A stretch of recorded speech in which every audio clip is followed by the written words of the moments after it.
I'm Jason Goliath, And I'm Nicholas Goliath. and this is a new podcast called The Happiness Economy, where we try and unpack, figure out, investigate, interrogate, I think holistically understand what is happiness even. What is it to you? What is it to me? Is it different? Is it the same? What do you do to chase your happiness? Just chase it. We want to chat to people who we believe have found their happiness or are on the way to finding their happiness and find out what it is that makes them happy. So, if you're happy, we're happy. The Happiness Economy with Nicholas and Jason Goliath. Tell her what you must. I couldn't be more excited. My great friend, David OSullivan, is on The Happiness Economy. And trust me, you want to listen to it because the man basically invented happiness. He was there when, after the commandments, and then the 11th one was, thou shalt be happy. But Moses didn't write that one. David was able to just jot that down. It was his first piece of journalistic work. It was his first piece of journalistic work. The guy that invented happiness, David OSullivan, joins us. So trust me, you don't want to miss this.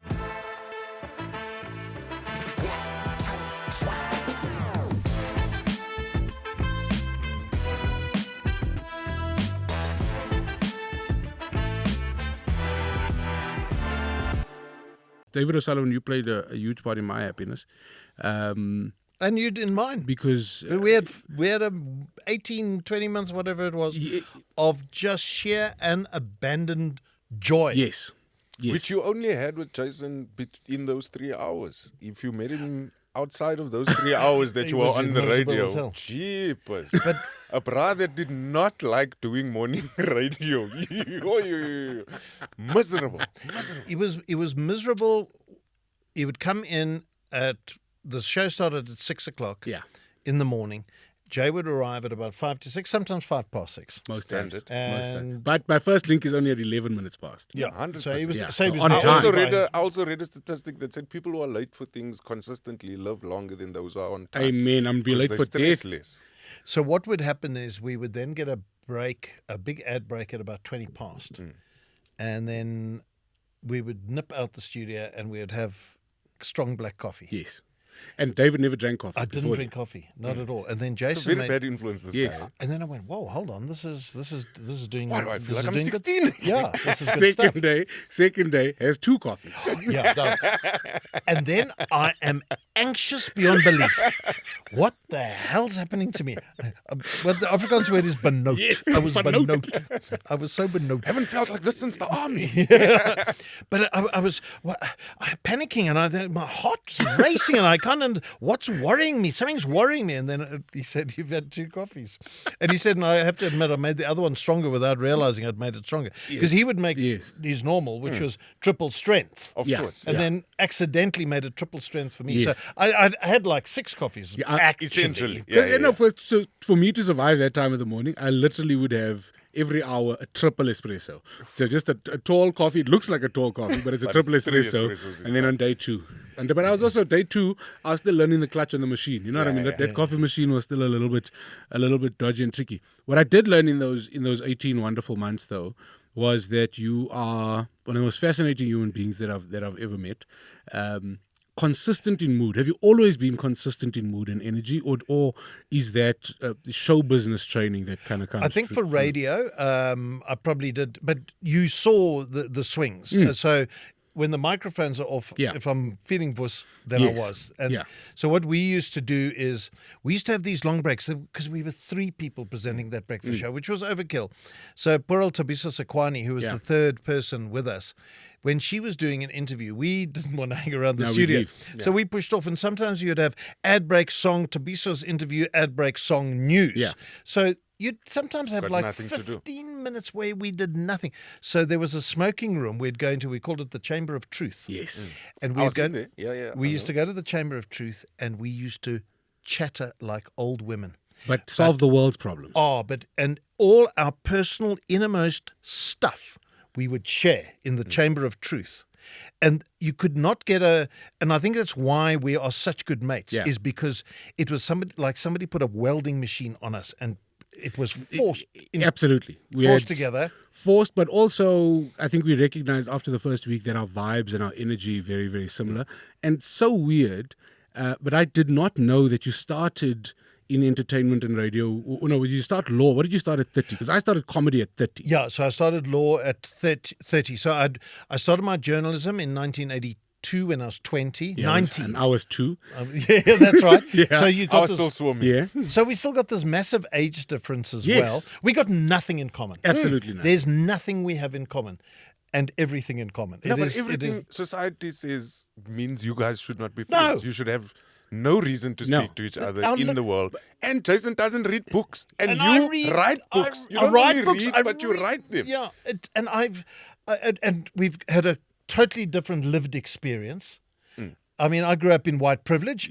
Hello, you were in Surprising. Aldos. I was in Aldos. You grew up in white privilege. The commonality is you're one of very few people that was able to acknowledge the privilege. Yeah, Before it was even a word, before that was even a term, you'd acknowledge that privilege. yeah. I was lucky because I had a mother who came from England, Yeah. and she did not understand this racial system. Yeah. So when she came to South Africa as a new bride, Yeah. and suddenly they're maids and gardeners and stuff, she's going, that's not what we do. So that early introduction of racism Yes. that kids get as white South Africans Yes. from the master-servant relationship, we didn't have. But then I also was lucky to have a father who was very liberal, left-wing Yeah. minded. And so he was kind of in that. There was such a small group of white people who were Yeah. like that. I mean, they rose to positions of prominence within the anti-apartheid movement, but they were few and far between. But my father was sympathetic to that kind of thing. So that stuff was ingrained in us as kids, but not like, sit down and now I'm going to give you a political lesson. It was just in the way they related to other human beings. And then I went to a rare non-racial school in Bedfordview, St. Benedict's College, one of the first to admit black pupils as well. And so the So spectrum your having- socialization, so all of almost by accident. Integration. yeah, yeah. so all of those things all played a part. Because my brother and I and my sister, how did we turn out different in that regard to other white people, other like mates and things like that? And then we kind of took it back and went, oh yeah, it's mother first, Yeah. father second. We speak about that often, about how we've been able to integrate into Yeah. the world. And also as a result of our parents making the sacrifices, and instead of choosing to be the rich people in the poor neighborhood, went to be the poor people in the rich neighborhood, you know, Yeah, as it that's was fair. back at that time. And it just made such a big difference in our lives, and we see it every day now in the way we engage, in the way we interact, in the fact that we can sit and speak to you and have a very open conversation about race and where you come from and how it was, Yeah. you know, all put together. But you know what? I don't also want to fall into the trap because most white people now know they all were anti-apartheid. Yeah. No, nobody Yeah, ever yeah, voted yeah, for the yeah, National Party. Yeah, So I can imagine people listening to this going, "Yeah, we've heard this one before." You know, I would have put you in that category had I not met you, because I think it's very easy to come across as an And ally completely where you understandable. And to go, actually no. aren't. But let me tell you, my friends, Fufri Nicholas, to be able to host the breakfast show on Kaya FM, and you must understand, I think that it would have been easier if this was an entertainment show, but it was talk, it was hard news, it was hard topics, it was politics, it was elections, and David O'Sullivan is an honorary Black South African Yeah. because of that journey, because there was no politician who you couldn't relate to, basically because from as soon as you were old enough and as soon as you were a journalist, you were at the cold front of a lot of these major events that we saw. And did that make you happy in terms of, because surely there's all of this anxiety around an old white man coming onto a predominantly black station, and how is that going to fit? Was it rewarding for you? Did it add to your happiness to go, it's vetted? Because I'm surely in the space you exist, you even sometimes have self-doubt, like, am I really different? Am I really accepted? Because it's hard to be accepted at the moment. There's no question. I mean, I almost, when I got offered the job of breakfast show, what was I? I was probably 55 at that stage. Yeah. And I thought, this is a dumb idea. Yeah. I'm going to get dragged on Twitter. And I honestly had literal sleepless nights. But a friend of mine gave me this great piece of advice, which I've used a couple of times now, which is every now and then you have to do something that makes you shit yourself. Absolutely. Yeah. And that made me shit myself. But also, I think in the back of my mind, I knew that I wasn't coming in as this whiny white oak with the white agenda. Yes. Because I'd done so much political reporting. So I knew the guys. I knew the political players. So I could have proper interactions with these guys, and they knew where I was coming from. Like Panyaza Lesufi, now the Premier, yes. I knew him when he was a spokesperson for the education department. Come on. So we had forged a relationship then. I had a good relationship with Chris Harney. When I was at Capital Radio, my first big gig, this is now in the 1980s and into the 1990s, he went and he was hiding in Transkei. Capital Radio had its headquarters in Transkei. We were actually broadcasting from Johannesburg, but Capital Radio's owners, which was the Transkei government, that was all down there. Bantu Holomisa was in charge. And he said, you carry on your anti-apartheid, ANC-aligned news. We were very advocacy journalists about it, made no bones about the fact that we were anti-government, anti-apartheid. We were flying the flag of UDF and COSATU and all of that. We weren't, if you say, and we weren't going to pretend we're going to be the impartial, unbiased, this is what this side says and this is what this side says. We weren't doing that. We were going, there's only one way, that's right, and it's these guys. And so Bantu Holomisa gave us good access to Chris Harney, and I had all that access, and so I knew him, I knew how he thought, and I had all my interviews with him. So man, oh man, I rolled those things out on Kaya at any time I went. No, that's the card. That's the card. That was. I know you think I may, but do you know Chris Harney? Then sit down. Yeah, so it was hugely important, and it wasn't like I was manufacturing it or manipulating it, just to show you these are my credentials. Here are my cards, and that was important as well, so I could use that. I think the thing for me is, considering this is the happiness conversation, is like, how did all of those things feed your happiness, or what was it about being in that world that made you happy? So, were you happy in that world, or was it part of the process? Absolutely happy in there, Nick, because the excitement of being at the coalface, of watching news as it happens, is terribly exciting. Yeah. And even in the darkest moments, and there were some terrible dark moments where we witnessed terrible violence. But at the same time, it was, I would prefer to be in that position than not being involved, because I needed to record this for people to understand what was going on. Yeah. So there was that immediately. And now in retrospect, it was important to have done it because it becomes part of our history. That if anybody says, no, history didn't go like that, it went like this, I saw it with my own eyes. Like this revisionist stuff about Mandela. Mandela was a sellout. Mandela capitulated. No, he didn't. I was there and I've got the recordings to prove it. I will play you Mandela, because the common view of Mandela was that he was this laughing, joking, dancing old man. That's what we keep being fed. But I will play you news conferences where he was angry and shouty and giving everybody a hard time, and we were scared of him because he was intolerant. Yeah. And when I tell people that, I go, no, he could not have been. Not Tata. Yeah, that's right. Not Tata. Yeah. And he was. I remember at one news conference, he came in, he had an incredible face of thunder. Yeah. And he came in, he sat down, and there was one particular issue that he was really upsetting him about the negotiations. And there was this wonderful guy called John Harrison. He was the BBC correspondent. Big, tall guy, standing next to his cameraman. And he put up his hand. He said, Mr. Mandela, could I ask you a question? And asked him what I thought was quite a benign question. And Mandela took umbrage. And he said, young man, what you must understand, young man. And he was tearing a strip off John Harrison, who just stood there stoically. And the rest of us were going, oh, poor old John Harrison. And then the tirade ended.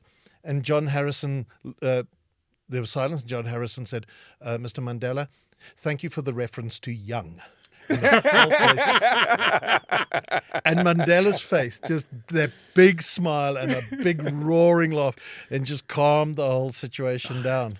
So, but it was the privilege, but you never saw it as a privilege at the time. Yes. You think back now, to be in Mandela's presence as often as we could be, you think, oh my God, you were so lucky. But we didn't think of it like that. You're just Because doing your job. You're just doing your job. There's a news conference. Oh, better go to the news conference.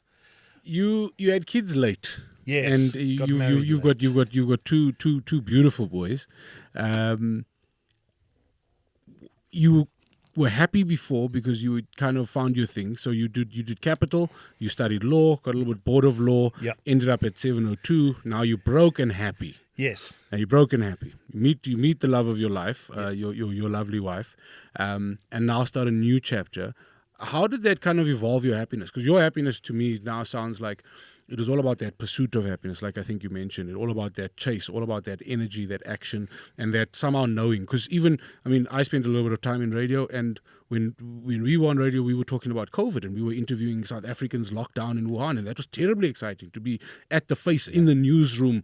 Everything's happening. You're informing the world. It helped me, and I think make decisions for our business because I was so close to it. I knew it was coming before everybody else had accepted. So I understand that excitement. How then do you compare the happiness that you were getting from what you'd chosen to do and the position you found yourself in to the happiness? Because work makes you happy, but your boys make you happier than I've ever seen. So the thing was, getting married late in life, I think, was important because I'd got all the shit out of me. Yes, so I belonged to the drinking school of journalism, Yes. in the 80s and the 90s. So we Cum would, laude. With honors. yeah. so I would go, like a lot of the journalists in the 80s, there was a lot of political violence, and we would go out into the townships and report on this terrible violence. And then the cops, with the emergency regulations and the terrible legislation and the detention without trial, they would ensure that none of that information could get broadcast. And so we were incredibly frustrated by the fact that we knew what was going on, but we couldn't say what was going on. We were always looking for oblique ways to get around it, to try and reflect what was going on. Yeah. And then the way we released the frustration, and what then turned out to be trauma from witnessing the ultra-violence, we'd go drinking. And Rocky Street and Melville and Yard of Ale, right near where we are here at the Market Theatre, those were our places. And so it was getting pissed every night.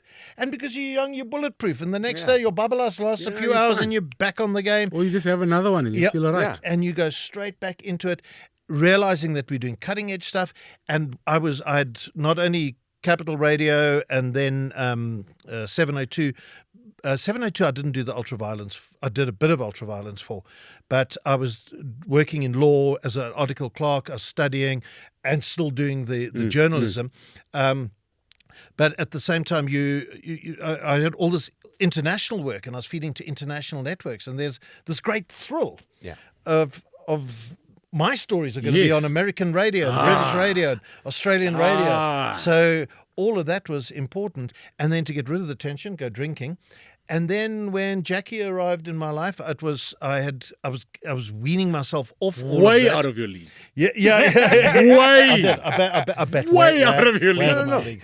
We are in the same WhatsApp group. No. We're Good company. We're all together. company. Yeah. And then I just went, you know what? I can't carry on like this. Yeah. I don't have to go out and seek out the violence. I don't have to go drinking every single night. Though I did find that she was not impartial to this lifestyle of jawling. But that's so for me, that's something that I think we also don't speak about often enough, is the fact that happiness, so your happiness was at the cold front, and then you met Jackie, and then your happiness was with Jackie. Yeah. So it's a constantly developing thing. Like you can't, once you find your happiness, you never get to a point where you go, oh no, I'm happy. Forever. Yeah. Done. I'm good. It'll be Everything's fine cool. We forever. can just carry on. So It's a movable feast. yeah, it's a thing that you have to be aware of and constantly working on. And you spoke about the pursuit of happiness, and I think for me the question is, how do you know what you are pursuing? How do you know? Oh, Nick, that's such a good question. I don't know. I think, is it a gut instinct? I've always relied on my gut to tell me go there, not there. So when I came to the crossroads and I was practicing law as an article clerk at Webber Wentzel, and I remember the day, because they said you've got to be more well-rounded.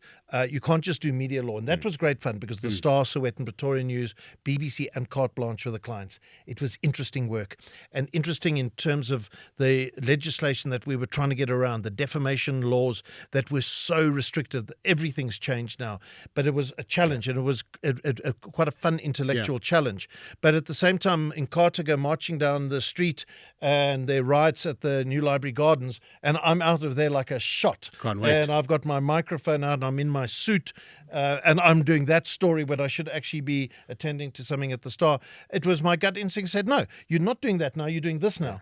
But then there came the moment where I was freelancing at 702, reading the news on a Saturday and Sunday morning to earn extra money because I was an article clerk and earning peanuts. That like to drink. And yeah, that's right. But I'd been a news editor at Capital Radio, so I had a lifestyle. Yes. I had a lifestyle. Yeah, so you're already drinking fit. Yeah. And then, Yeah. and sometimes you got to take 2 steps back to go forward. And you took the 2 steps back. You went to study. Now you got to do your articles. So you got to go from having a lifestyle to. Yeah, and just suddenly I'm scrimping and saving, and it was hard. And so I was in the 702 world, and then I was writing a cease and desist letter to Chinese traders in Diagonal Street on behalf of Levi Strauss. Levi Strauss was our client, and I was instructed to write these letters because they were selling knockoff Levi jeans. Outside the Levi's shop. Yeah. So I was writing this letter, and I just felt like a massive corporate bully. Yeah. These oaks making peanuts money by selling these knockoffs, and this multinational giant is saying you are infringing our Squash. And I just thought, this is awful. Phone rings. It was Chris Gibbons, who was then the news director at 702. And he says, don't you want to come and join us? We're expanding the newsroom, and I need somebody to cover the 95 World Cup. This was at the beginning of 1995. And the African Nations Cup the following year, and go to the Olympic Games in Atlanta. And I went, yeah, I'll do that. Yeah, and I typed up the resignation letter. But what was good is I didn't have to tell anybody. I had no wife that I had to go and confer with. Yeah. My folks were well out of the picture. I was funding myself. Yeah. So I was The consequences were on you. Yeah. So I went, nah, I don't want to do law. And then I was told how much of an idiot I was. But Of course. Here's the answer, Nick. My gut said, that's better. I feel like you've had, though, many opportunities where you've almost said yes before you even found out what you're getting paid, because the opportunity and what it is. Because surely, I think if you're trying to figure out, I think we've been very blessed, as if you, to have found the thing that makes us happiest to earn our living, which very, very few people get to do. But isn't that then the thing? Because I find so many people, get trapped in that debit order trap, that little circle where now you have to keep working in a job that you don't like because you've built up this lifestyle. And not many people can take a step back because either they've got family commitments or they just don't like being broke and working and working. And working It's like, I'm extra. not stepping out of this job to not So, be able but to is afford the- drinks. So is that then a barometer? Is you will only find happiness in the job that you'd accept before you know what you're earning? I think that's right, and Is it's there a good, something it's a good observation. You're absolutely right. I've never gone. Yeah. Sorry, how much? Yes. Yeah. Though I do recall that probably the bleakest period of my life was when I was doing the afternoon drive on 702, and I was having a whale of a time. I'd done it for 11 years, and just one day, out of the blue, I got called in after my show into the station manager's office, and they said, we're taking you off afternoon drive. You're going to do the early breakfast show, 4 till 6, graveyard. We're bringing in Olani Gwala to take over your show. Yeah. And my whole world just crashed, and in one fell swoop, and I went, this can't be happening to me. Yeah. But this was beyond, and they said, can you decide whether you want to do this or not? And everything... I rebelled. I mean, my gut said, do not take that job. No. But I didn't have anything because it was so sudden. I had nothing to go to. Yeah. I hadn't planned for anything. And I went, yeah, I'll do it. Because I wasn't prepared to step off the precipice right then. And that was just the most terrible, terrible time. So I did that for a little while. You're waking up at 3 o'clock in the morning. And I'm home at 6:15 and I've finished my day. And you think, that's lacquer. No, it isn't. It's not. Because your body clock is so skewed. Yeah. You are tired all the time, angry, grumpy. And I couldn't do the news that I was used to because it happened overnight. Yeah. Now you're doing afternoon drive show. big prominent thing. Early breakfast, no audience. Yeah. So what are looking back now on that time that you said your world crashed, what is it that you learned in that moment, through those times? Because that's something that people also don't speak about. Jay and I often speak about how everything is helping you. Everything is happening as it's supposed to, when it's supposed to, even though it doesn't Hard to see feel like sometimes it. in the moment. Because in that moment, your world is crashing. Yeah, there's nothing. But now, sitting here today, looking back, what is it that you learned about yourself, about whatever? I think it was complacency that I'd become complacent in doing that afternoon drive, and I should have been going, what's the next? What am I going to do if all this crashes? Thank goodness what then happened was that other opportunities came up, which would have been very difficult for me to do. So Oscar Pistorius' trial started happening, and because of the legal background and ability to be a broadcaster and a TV presenter, I'd worked at the SABC presenting sport for 12 years, so I understood television. They started a channel, a dedicated channel for the trial, and my job was to interview the lawyers to make sense of what had happened that day. And it became...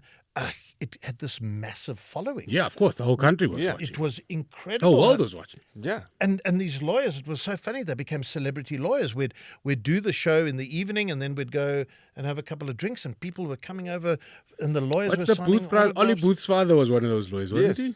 Sorry, who's So that? Ollie Booth, Oliver the Booth, comedian. yeah. Yes, William Booth. Yeah, William Booth. I Yes. remember seeing William Booth. They go, that's my emergency number for when drunk driving. That's When things happen. So those opportunities came up. So it lightened the load, and I couldn't do the early breakfast because we had a streaming channel that Prime Media did. So I was relieved of waking up early. And then when that all ended, I had now got my mojo back. Yes. And then I had to go back to the early breakfast. And that's when I went to 702 and said, you stick it up your ass. and then Directly up your anus. I walked past that station manager's office, and I remember, I'm going to do it with the same brutality she did it to me. She didn't say it come. I just walked in. I resigned. You can't. I've done it. It's done. There's the letter. What you gonna do? Out of here. What you gonna In your do? face. Yeah. And then she said, but now you got to serve out 3 months' notice. I said, I'm not going back to the early breakfast. What are you going to do? Yeah. Can't fire me. I've resigned. Yeah. What you So they sent me home. So I sat out my contract for 3 months. do you think that was almost a life bridging course to take you from 702 to Kaya? Yes. Because I don't think you could have gone from drive to drive mentally. No. Mentally. And I think the transition would have been too much like, this is now 7:02 in the morning. Yes. If I'd gone there. So what I did was I left. A friend of mine, in fact, Ruda Landman, who used to be on Carte Blanche, she had left Carte Blanche all of a sudden. Yeah. And I went and I had remember. a chat to her and said, did you have something to go to? She said, no, I had nothing to. I just knew I didn't want to work at Carte Blanche.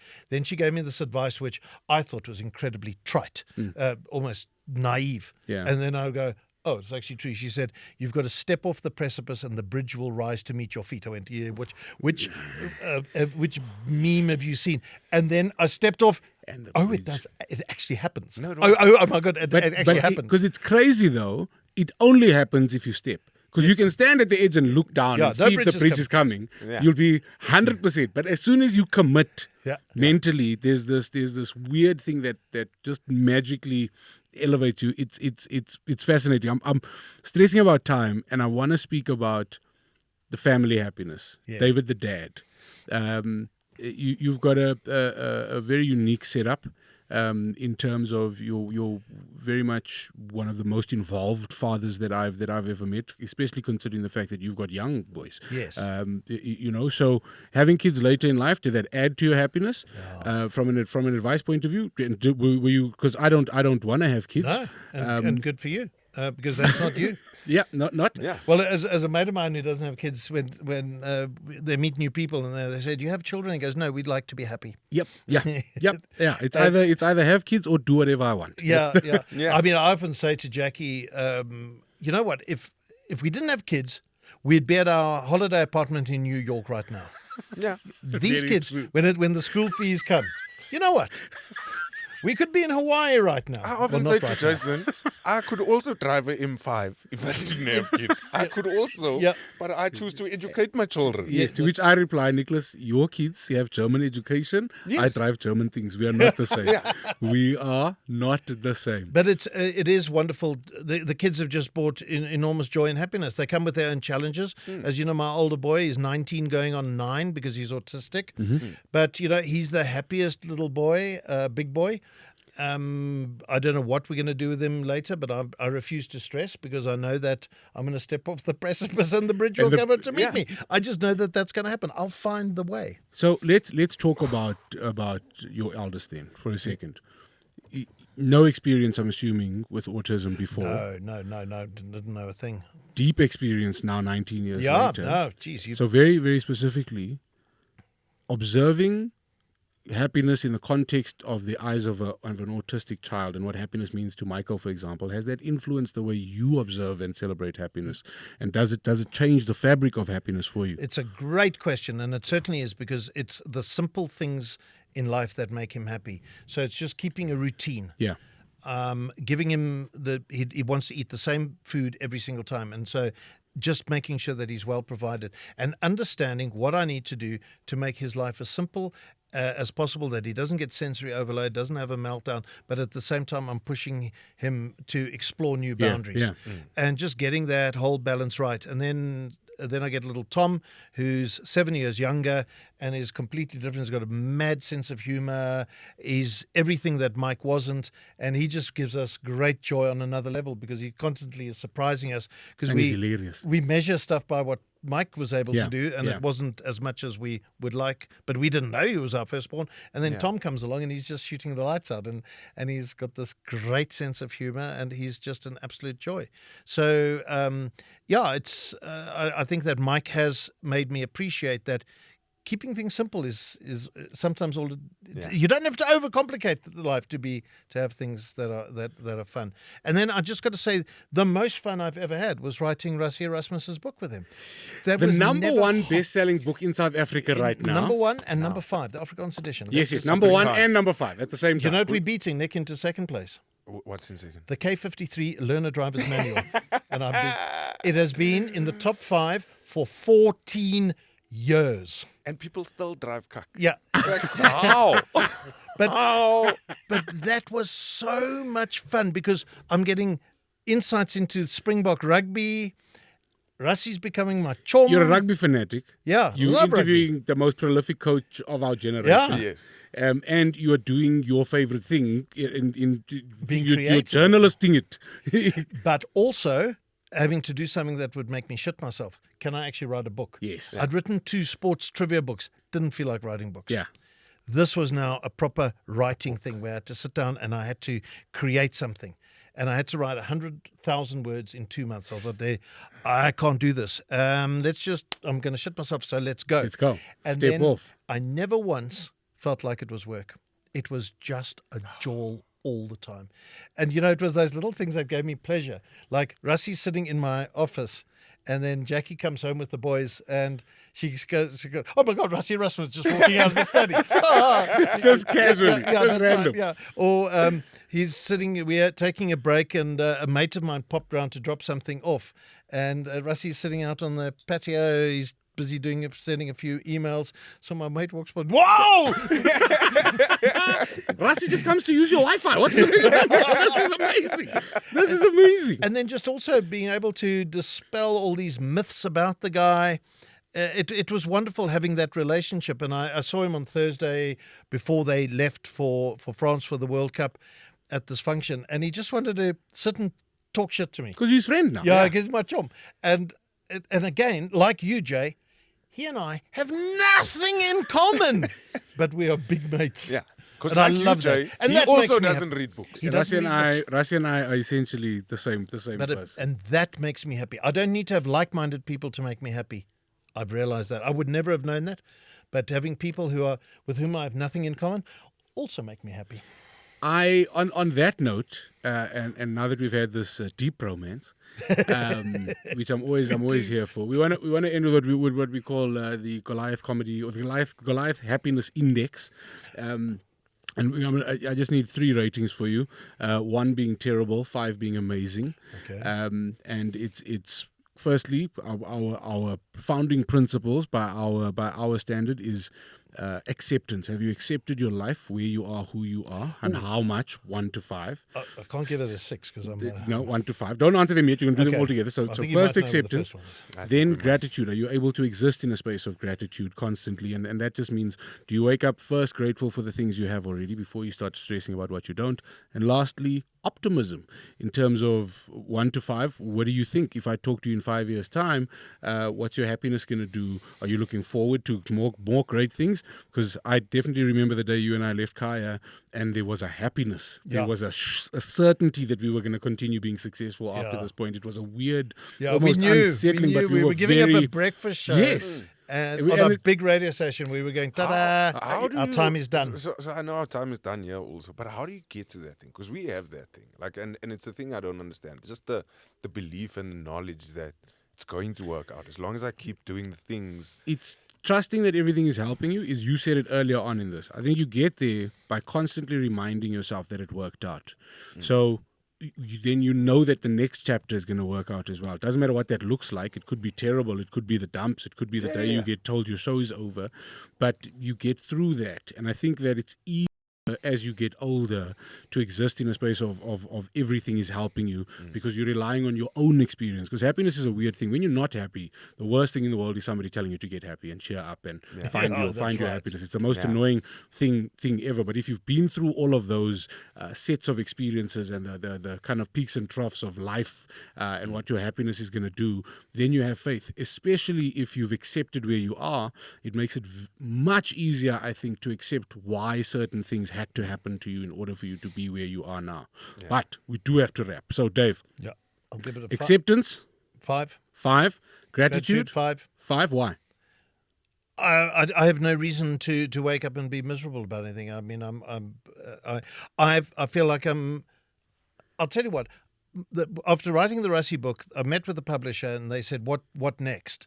And I gave them some ideas. And they said, "What about your own book?" And you've always nagged me. Yeah. The fact that somebody believes that I've got a book I can write, then I've got to say, then I've had a fabulous life that I could write. So it's a 5 there. Optimism. Yes. It's not a 5. I don't know what it is. It's maybe a 3 or a 4 because I don't know what's coming next. And I'll only know closer to the time. Yeah. I worry so much about the decay in the country. Yeah. And especially having Young kids. And I've seen us at our worst when we're on the brink of civil war. And I've always been able to say, you forget the worst time when people are like 500 people a month were dying. We've been through worse, and that always would make me optimistic about the future. But when I look at how the decay is happening in the neglect and nobody seeming to care, nobody taking responsibility, and that we're turning into a gangster state and we all learn to survive in this gangster state environment, I go, oh, I don't know how optimistic I am about that. I don't know. But I'm not going. I'm not on the plane. I got nowhere to go. When people say, go back to where you came from. Edenvale? What? Why was I about there? That's it. That's the end. That's the end. That is the end. David O'Sullivan, the legend. From Edenvale. The legend. The legend. Thank you so much for joining us on the Happiness Joy. Economy. Enjoy. What a and wonderful. It made me happy to be here. Thank you. You see, that's what we sell. That's what we sell. Little sachets of happiness. Little sachets. Nothing in the sachets other than happiness. Feel happiness. That's And it. everyone opens this sachet, it's different. Yeah. Everyone's happiness is different. So then your sachet and my Another sachet. massacre. Where's my microphone? Where's my notepad? Is my recorder on? Jeez, that's brutal, but it was the case. It was the case.